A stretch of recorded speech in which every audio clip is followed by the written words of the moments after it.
100.9 Canoe FM, your first line of communications for emergencies in Haliburton County. Time is now 9 minutes after 8 o'clock here at Canoe FM. Your Haliburton morning is with you, and we are delighted to have with us a special guest this morning. Aimee Reid is here in the studio. And Aimee, good morning, and thank you for joining us. It's great to be here, Mike. Nice to have you. Now, Aimee has produced the first picture book biography of Fred Rogers of Mr. Rogers' Neighborhood, and the book is called You Are My Friend. What a lovely title. Like, immediately you start to like it. It's a lovely, lovely title. And thank you for joining us. I want to mention before we get chatting that we are going to present a copy of the book to a listener that can answer a skill testing question. Now, the answer to that question will be mentioned as part of our conversation this morning. All right? That sounds great. Sounds good. So at the end of our chat, we'll ask the question, and we'll see if anybody was listening. All right. I used to be a teacher, Mike, so this is just old territory for me. I love that. As a matter of fact, that was one of the first things I wanted to chat with you about, because you are an author today, but you weren't always an author. You were in education. Yeah, I started out when I was in kindergarten. There were only a few options in the little book to record our memories for each year. And for women, one of the options was mother, one was teacher. I think nurse was down there. I checked teacher and mother.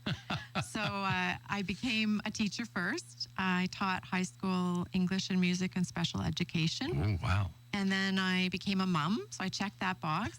And if I'd known I could have checked a box for children's author, I would have done it. So once I came home to be with my kids, that's when I started to write. Okay. Got into writing. So how long ago would that have been? My first daughter was born in 2002. I came home not that long after she was born. And then I started dabbling and just experimenting, and gradually found myself writing picture books, which I love to do. So it sort of took off from there. And my first book came out 2014. It's called Mama's Day with Little Gray by Random House. And then this is my second, and I have a few others in production. I know you do, and they look wonderful. Thank you. And you've got some fine publishing companies that are in behind them as well. I sure do. This turned into be quite a business, hasn't it? Well, I love it. That's great. That's great. Now, this particular book, tell us how the idea for the book came about. Sure. I didn't actually watch Mr. Rogers' Neighborhood as a child. I don't think we got the station. So when my daughter Rachel was born, I came home. I was spending time with her. We came across the show, and we both just fell in love with it. So we watched it regularly. She learned the opening and closing songs, and when he would say, "I'll be back," she would chime in soon. And I grew to really respect and admire the person of Fred Rogers. He told children the truth. He didn't hide things from them. For example, he would show them, how things worked behind the set and so on. But he also encouraged them to look for the good around them, to believe in themselves, and to really believe they were worth something. And so the book grew out of my admiration for him. And it's interesting because Fred Rogers had a rather complicated childhood, didn't he? He had a number of things that really affected his life. Yeah, he had a number of childhood illnesses, and he would be home for, sometimes fairly extended periods at a time. And it's interesting, those who've seen the documentary that just recently came out about his life will probably recall that being mentioned, and also that he was bullied, some as a child. And those things did really affect him. He was sort of encouraged by the adults in his life to not let the bullying bother him, but he found that the words still stung. And so gradually he learned to cope with his feelings and the difficult feelings of anger and worry and fear by working with his puppets, by playing on the piano. And it's fascinating to me how he took those shaping experiences in his childhood, and they became a part of who he was and his gift to his viewers. And beautifully, they become such a wonderful part of your book as well. And every step of the way, this is a little journey for children, and the messages in behind them are so powerful, so positive. It must feel good to be recounting that story. It does. It does, Mike. As I said, I grew to really respect the way that Fred respected children and to admire the way that he intentionally put those shows together. My illustrator, Matt Phelan, talks about the same thing. As he started reading about Fred, he realized how careful he was. He worked with psychologists. He worked with, people who knew exactly what children needed. And he really strived to give that to children as he did his show.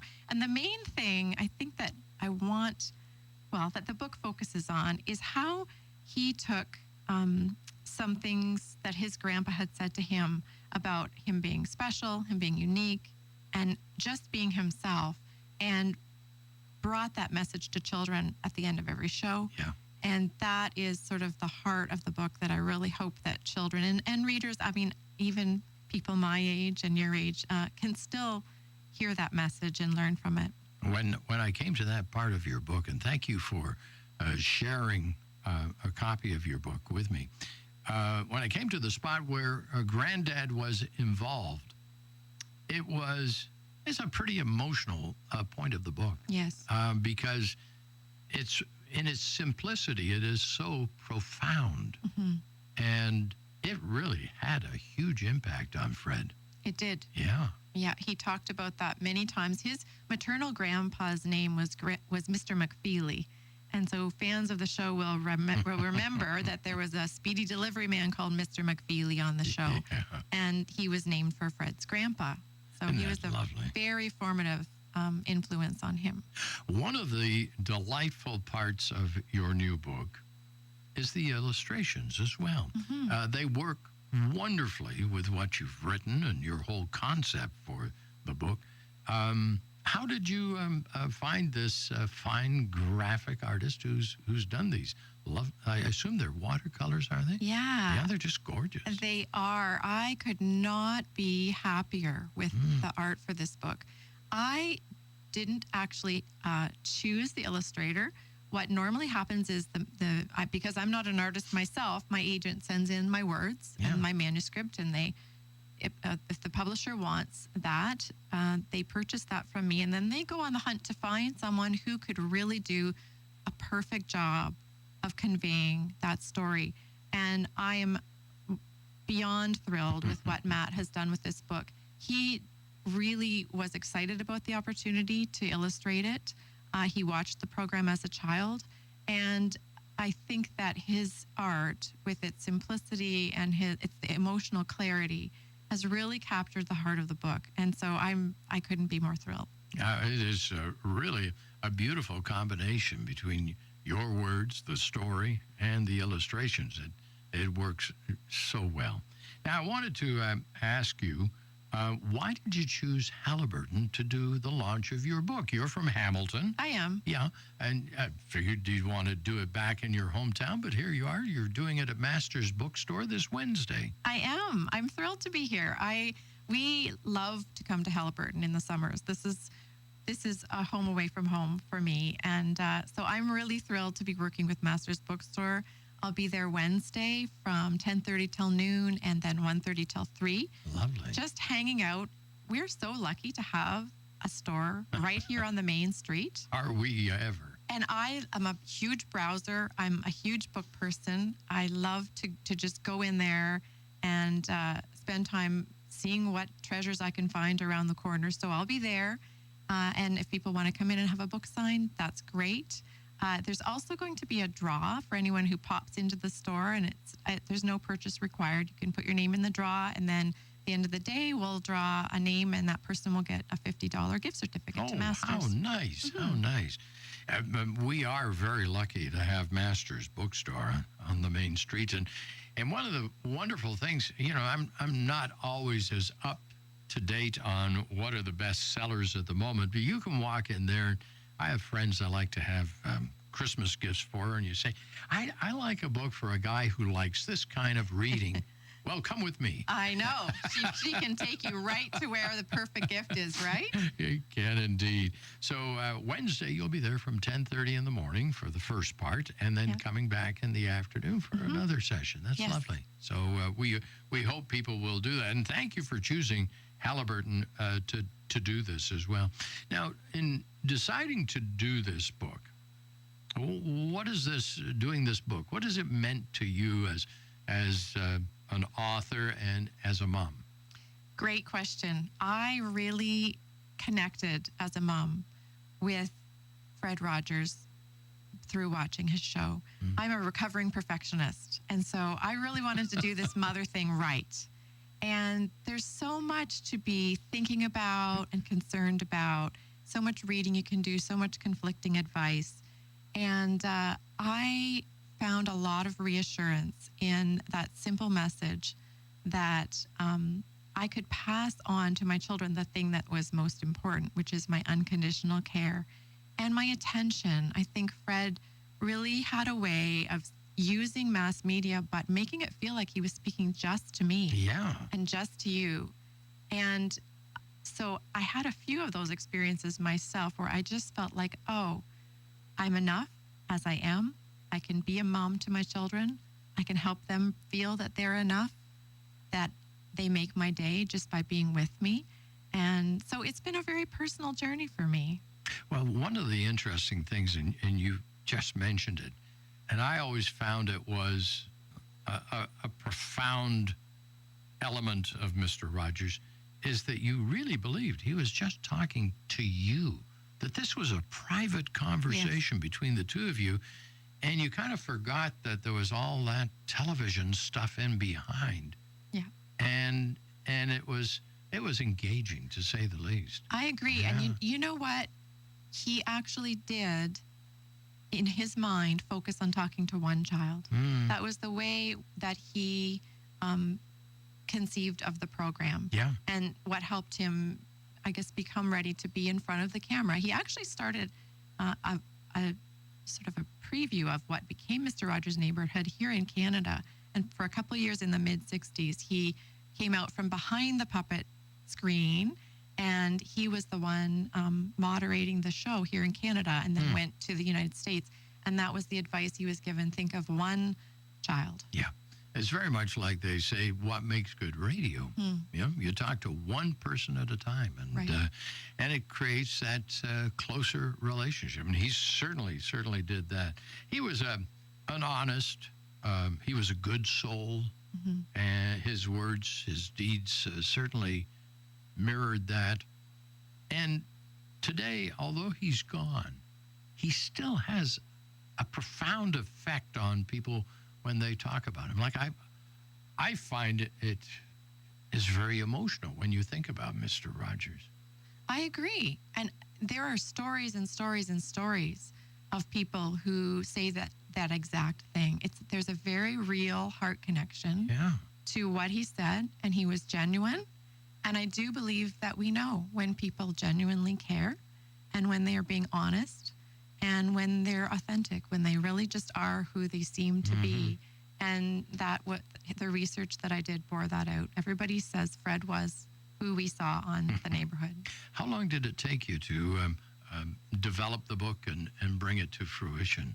I actually started drafting this book a few years ago on holiday, and then set it aside for a little bit, picked it back up a little while ago. Worked with it. There tends to be a lot of behind-the-scenes work before I send something off to my agent. I did that. We worked on it a little bit, and then he sent it in. And from the time that the book sold until now was just over a year, which in publishing is very, very fast. They were excited about the book, and they wanted to put it out, and Matt was excited to do the art, and so it's taken a little bit over a year. That's wonderful. I was revising it last summer when I was in Halifax. I have no doubt you're going to get tremendous response to this book. It is a beauty. Thank you. And you have a special event coming up on Thursday and Friday at our public libraries. Tell people about that. I'd love to. I love the libraries here. I love libraries anywhere. I'm a huge library fan. And so I'll be at the Minden Library at 10:10 for story time this coming Thursday, August 8th. And then on Friday, I'll be at the Dysart branch here in Halliburton Village. And I'll have some puppets with me. I'll be reading this book and my previous book probably. And we'll have some, action rhymes and some things to do. I'll have a giveaway. And I would love to meet young library visitors and their families. So, yeah, come on out if you're around and we'll have some fun. You'll feel a little bit like a teacher again. I will. I do love that part of my job now. I get to connect with the readers. How lovely. So after all of this, after the launch on Wednesday and then the events on Thursday and Friday at the library branches, what happens with this book and yourself? Have you got other visits and interviews and things that are being set up by your publisher? Yeah, I do. I have to go back and do an email interview with Quill and Choir today. Oh, nice. I'm doing a library visit in Apsley Library, and I think it's a week Friday. And then back in Hamilton, there will be some events this fall with the libraries there and some bookstores there. So lots more to come. Yeah, and I'm just really, really grateful and happy to bring this book into the world and hoping that people will connect to it as you have and I have. I think they will. Now, how do people get the book? Obviously, here at Masters Bookstore, there'll be copies available. But anybody that's listening at distance, how can they get the book? The book's already available for pre-order, but it comes out tomorrow. So it's available online. It's probably in your local independent bookstore. And it's releasing tomorrow, so it should be there soon. If not, you can always ask them to order it in. And I think I'll have some copies when I come to the libraries as well, if people are interested in grabbing a copy then. Excellent. What fun. What a great time this must have been of this wonderful book called You Are My Friend, a picture book biography of Fred Rogers of Mr. Rogers' Neighborhood. Thanks so much, Aimee. My pleasure. It's been wonderful to have you in studio this morning, and I hope you have a wonderful event on Wednesday, and I know you'll have lots of fun Thursday and Friday. I know I will too. Thanks very much. Thanks for joining us. You're welcome. Our guest has been Aimee Reid, author of this fine book, and we're going to play a song in honor of our conversation by Andrew Gold. Thank you for being a friend.